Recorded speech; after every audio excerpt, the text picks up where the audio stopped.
المکرمہ کی سر میں طواف کر رہا تھا، خانے کعبہ کا طواف کر رہا تھا، دیکھا ایک لڑکا زارو قطار ہو رہا ہے، ہچکیاں بن گئی رو رو کر، ایسا لگ رہا ہے کہ نہ جانے دنیا کا کون سا بڑا گناہ کر کے بیٹھا ہے، زارو قطار ہو رہا ہے۔ مولانا احمد رباعی رحمۃ اللہ علیہ فرماتے ہیں میں نے پیچھے اس کے کندھے پہ ہاتھ رکھا۔ نوجوانوں سنو، میرے بچوں سنو، یہ اللہ والے کہتے ہیں کہ میں نے پیچھے سے اس کے کندھے پہ ہاتھ رکھا، نہ پلٹ کر دیکھا۔ تو میں نے کہا کہ بیٹا کون ایسا گناہ کیا ہے، ایسا ہو رہا ہے، کیا بات ہے؟ تو نوجوان کہنے لگا کہ حضور آپ نے پوچھ لیا تو میں بتا دے رہا ہوں، یہ میرا 14واں حج ہے۔ کتنے حج ہے بھائی؟ سبحان اللہ، 14واں۔ اللہ یہ میرا 14واں حج ہے۔ جب بھی میں حج کرنے آتا ہوں ایسا لگتا ہے میرے دل پر کسی نے تالا لگا دیا۔ اور نوجوان جانتے ہو یہ نوجوان کون تھا؟ باپ کا اکلوتا بیٹا تھا، ماں کا اکلوتا بیٹا تھا، ماں کا سہارا بیٹا تھا، باپ کا بڑھاپے کا سہارا بیٹا تھا۔ ایک لڑکی سے شادی کیا، اس کے عشق میں گرفتار ہو گیا، وہ یہ لڑکا باہر رہنے لگا، بمبئی دلی رہتا تھا۔ اب وہ لڑکی بولی کہ جب شادی کر ہی لیے آپ بمبئی میں رہو گے تو ہم بھی آپ کے ساتھ رہیں گے، ہم ان بوڑھوں کے ساتھ نہیں رہ سکتے۔ یہ نوجوان کو محبوبہ کے عشق میں پاگل تھا، بیوی کو ساتھ لیا، بمبئی چلا گیا، ویزا لگا، سعودی عرب چلا گیا۔ 14 سال ہو گئے وہ سعودی عرب میں، 14 سال میں 14 حج اتنے حج کے بولو، پلٹ کر گھر کی طرف نہیں دیکھا۔ میری ماں کس حالت میں ہے، میرا باپ کس حالت میں ہے، پلٹ کر نہیں دیکھا۔ دولت کما رہا تھا، دولت کو اکٹھا کر رہا تھا، اپنی بیوی بال بچوں کے پیچھے دیوانہ تھا۔ 14واں حج ہے یہ اللہ کے ولی کوئی کہہ رہا کہ حضرت اس لیے میں روتا ہوں کہ یہ میرا 14واں حج ہے، اور میں جب بھی حج کرنے آتی ہوں ایسا لگتا ہے میرے دل میں کسی نے تالا لگا دیا ہے۔ تو وہ اللہ والے تھے، انہوں نے کہا کہ بیٹا لگتا ہے تم نے کسی کے دل کو دکھایا ہے، لگتا ہے تم نے کسی کے دل کو دکھایا ہے۔ اے پیاری ماں، اے پیاری ماں، تیرا آنچل ہر ایک آنچل سے اچھا ہے۔ ماں تیرا آنچل ہر ایک آنچل سے اچھا ہے۔ اے پیاری ماں تیرا آنچل ہر ایک آنچل سے اچھا ہے۔ لگا دے جو مجھے کاجل ہر ایک کاجل سے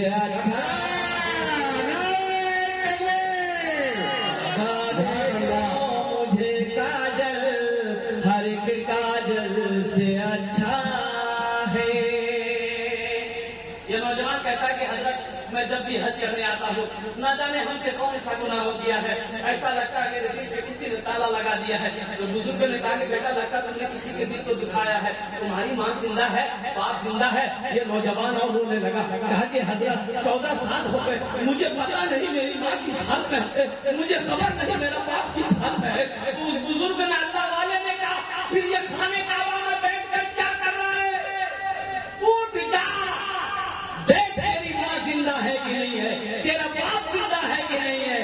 ان روٹھے ہوئے ماں باپ کو منا لے، اللہ تیرے دلوں کو تالوں کو کھول دے گا۔ سبحان اللہ، اللہ تیرے دل کو تالوں کو کھول دے گا۔ جا، یہ نوجوان وہاں سے اپنے روم آیا، ویزا کی تیاری کیا، ٹکٹ منگایا، ہندوستان آیا۔ اور ہندوستان آیا، 14 سال کا عرصہ ہو گیا تھا۔ اب جس گاؤں سے وہ تعلق رکھتا تھا، اپنا گاؤں جب گیا تو دیکھا کہ لوگ بلڈنگیں بنا لیے، لوگ گھر بنا لیا ہے، اونچی اونچی بلڈنگیں ہیں، اس کی جھوپڑی کہاں ہے پتہ نہیں۔ یہ بوڑھے میاں باہر میں بیٹھ کر گھاس کاٹ رہے ہیں۔ یہ نوجوان سوچا کسی سے پوچھ لیتے ہیں اپنے ابا اماں کے بارے میں کہ میرا جھوپڑی میرا گھر کی جگہ ہے۔ تو بوڑھے میاں سے پوچھا کہ چچا، اپنا باپ کا نام لیا کہ عبداللہ صاحب کا گھر کون سا ہے، کون کس جگہ ہے؟ تو بوڑھے میاں نے اوپر سے نیچے تک نوجوان کو دیکھا، بھرائی ہوئی آنکھوں سے کہا کہ بیٹا عبداللہ میاں، وہ بیچارے کو مرے ہوئے 6 سال ہو گئے، اب اس دنیا میں نہیں رہا، ایک لوتا بیٹا تھا، ایک ہی بیٹا تھا۔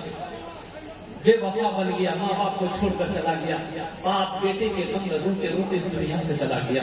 یہ لڑکا رونے لگا، تو بابا نے پوچھا کہ بیٹا اس سے تمہارا کیا تعلق ہے؟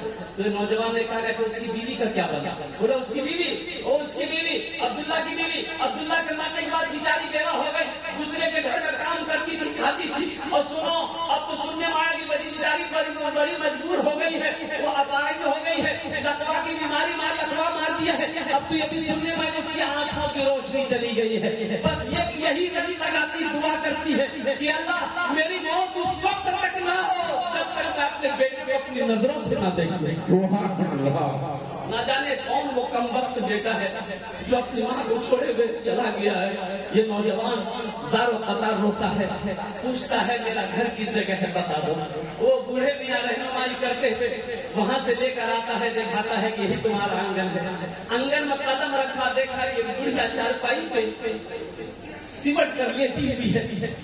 یہ نوجوان قدم رکھا، بڑھیا نے آواز دیا کون ہے؟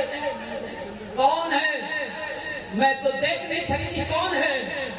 یہ نوجوان نے کانپتے آواز سے کہا کہ ماں تیرا دل ہے گاہ بیٹھا تیری بارگاہ میں آیا ہے، تو ماں اٹھنا چاہتی ہے، اٹھ نہیں پاتی، بدن میں طاقت نہیں ہے۔ میرا بیٹا آیا ہے، میرا دل ہے، میرا لخت جگر آیا ہے، اپنے بیٹے کو سینے سے لگاؤ۔ تو ماں کہتی ہے کہ بیٹا میں تو دعا کرتی تھی کہ اللہ اس وقت تک مجھے موت نہ ہو جب تک میں تجھے اپنی نظروں سے دیکھ نہ لوں، لیکن بیٹا قسمت میری آنکھوں کی روشنی ختم ہو گئی، ذرا میرے قریب آ جا، میرے سینے سے لگ جاتا کہ میرے دل میں ٹھنڈک میرے دل کو ٹھنڈک مل جائے۔ نوجوانوں ماں وہ ہوتی ہے، باپ وہ جنت کا دروازہ ہوتا ہے، اس لیے اپنی ماں کی قدر کرنا سیکھو، اپنے باپ کی قدر کرنا سیکھو۔ ایک بات یاد رکھو، اللہ کے نبی نے ارشاد فرمایا یہ عرضہ ہے، تم اپنے ماں باپ کے ساتھ جیسا کرو گے تمہارا بیٹا بھی ویسا ہی کرے گا، جب تک یہ بھوگ نہیں لو گے تمہاری موت ہو نہیں سکتی۔ ایک بیٹا نے اپنے باپ کے گریبان کو پکڑا، باپ کے گریبان کو پکڑا، بیٹا نوجوان بیٹا گھر سے لے کے جا رہا تھا، گھر سے باہر، گھر سے لے کے باہر ایک جگہ پہنچا تو باپ کہا کہ بیٹا رک جا، یہی جگہ رک جاؤ، تو بیٹا رک گیا، تو باپ کہا کہ بیٹا رک جاؤ، اسی جگہ تک میں اپنے باپ کو بھی کھینچ کر لایا تھا، اس جگہ تک میں بھی اپنے باپ کو کھینچ کر لایا تھا، آج تم نے اس کا بدلہ چکا دیا ہے۔ اس لیے نوجوانوں آج جو کرو گے کل وہی پاؤ گے۔ آج جو تم اپنے ماں باپ کے ساتھ انشاءاللہ اگر سیوا کرو گے، ان کی خدمت کرو گے، ان کی دعائیں لو گے، تو قسم خدا کی تمہاری اولاد بھی تمہاری خدمت کرے گی، تمہاری فرما بردار ہوگی، وہ تمہاری کیا کہتے ہیں سیوا کرے گا۔ آج اگر تم ماں باپ کے ساتھ غلط کرو گے تو تم بھی تیار رہو کہ تمہارا بیٹا بھی کل ہو کر تمہارے ساتھ وہی کرے گا جو تم نے اپنے باپ کے ساتھ کیا۔ ہاتھ اٹھاؤ انشاءاللہ میرے نوجوانوں، اپنے ماں باپ کے ساتھ اچھا سلوک کرو گے انشاءاللہ۔ ہاتھ اٹھاؤ ماشاءاللہ۔ ایک گھنٹے کی بات ہے، میری تقریر اب وہ میری طبیعت اتنی اچھی نہیں تھی ماشاءاللہ، لیکن آپ کی محبت میں الحمدللہ 1 گھنٹہ سے پار ہو گیا، مجھے پتا بھی نہیں چلا۔ ماں بس 5 منٹ عظمت قرآن کیا ہے، 5 منٹ کے اندر میں اپنی گفتگو کو ختم کروں گا۔ میرے نوجوانوں سنو، عظمت قرآن کیا ہے؟ ایک بچوں کی دستار بندی ہے، کئی بچوں کی دستار بندی ہے، اور خوش نصیب ہے وہ ماں باپ جس کا بیٹا آج حافظ قرآن بنا ہے۔ آج اس کے بیٹے کے سر پہ پگڑی باندھی جائے گی، کل قیامت کے دن حشر کے میدان میں اللہ جس کا بیٹا حافظ قرآن ہوا ہے، اللہ اس کے باپ کے سر پہ، ماں کے سر پہ نورانی تاج سجائے گا۔ سبحان اللہ۔ ہم نہیں کہتے، اللہ کے نبی جناب محمد رسول اللہ صلی اللہ علیہ وسلم ارشاد فرماتے ہیں، حضرت معاذ بن جبل رضی اللہ تعالیٰ عنہ راوی ہیں، روایت فرماتے ہیں کہ اللہ کے نبی نے فرمایا، اے معاذ استاد میں کتنی روشنی ہوگی، جتنے بھی سورج کی روشنی استاد کی روشنی کے سامنے میں پھیکی پڑ جائے گی، استاد کے اندر اتنی روشنی ہوگی۔ اہل محشر لوگ پوچھیں گے اللہ کے فرشتے سے کہ یہ کون ہے بھائی جس کے سر پہ نورانی تاج؟ کون ہے؟ انبیاء ہیں، صالحین ہیں، صدیقین ہیں، شہداء ہیں، کون ہے؟ اللہ کے فرشتے کہتے نہیں، یہ انبیاء نہیں ہے، یہ صدیقین نہیں ہے، یہ صالحین کی جماعت میں سے نہیں ہے، یہ شہداء نہیں ہے، تو پھر کون ہے؟ اللہ کے فرشتے کہیں گے یہ وہ باپ ہے جنہوں نے دنیا کے اندر اپنے بیٹے کو حافظ قرآن بنایا۔ سبحان اللہ۔ حشر کے میدان میں وہ لوگ حسرت کریں گے کہ کاش ہم بھی دنیا میں اپنے بیٹے کو حافظ قرآن بنائے ہوتے، دنیا میں ہم بھی اپنے بیٹے کو عالم دین بنائے ہوتے۔ ایک حافظ قرآن 10 آدمی کو جنت میں لے کر جائے گا. کتنے آدمی کو لے کر جائے گا بولیے گا؟ اور ایک عالم بعمل کتنے لوگوں کو لے کر جائے گا؟ ایک عالم بعمل 400 آدمی کو جنت میں لے کر جائے گا. سبحان اللہ. ایک حافظ قرآن 10 آدمی کو جنت میں لے کر جائے گا اور ایک عالم بعمل 400 آدمی کو جنت میں لے کر جائے گا. اس لیے میرے بچوں اپنے بچوں کو قرآن پڑھاؤ. ارے کم از کم مر جاؤ گے یہ بچہ کو قرآن پڑھائے رہو گے, یہی بچہ قرآن پڑھ کر اللہ کی بارگاہ میں بخشش مغفرت کی دعا کر دے گا. شاید اللہ قرآن کے صدقے میں تمہارے گناہوں کو معاف فرما کر جنت کے اندر میں داخل کرے گا. اپنے بچوں کو قرآن پڑھائیے انہیں چند کلمات کے ساتھ. الحمدللہ میں نے جتنی بھی باتیں کی ہے یا اللہ ہمیں سننے سے زیادہ عمل کی توفیق نصیب عطا فرما دے.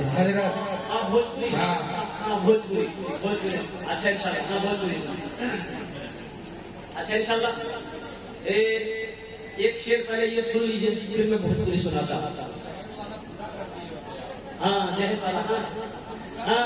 استاد الشورا جناب دل خیر آبادی صاحب یہ واحد شاعر پورے ہندوستان میں, واحد اکیلا شاعر ہے کہ جو جلسہ میں وہ شروع میں آتا ہے اسٹیج پر تو اسٹیج سے جاتا نہیں جب تک جلسہ ختم نہ ہو دعا نہ ہو جائے. یہ واحد شاعر ملے گا پورے ہندوستان کا. میں چکر لگاتا ہوں, یہ بھی چکر لگاتے ہیں, ایسا شاعر نہیں دیکھا.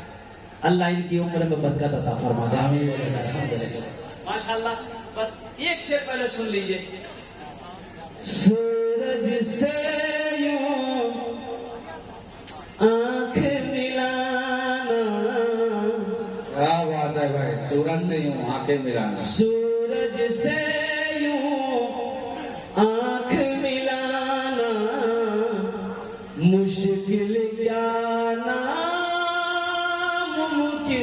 ہے. سورج سے کیوں آنکھ ملانا مشکل کیا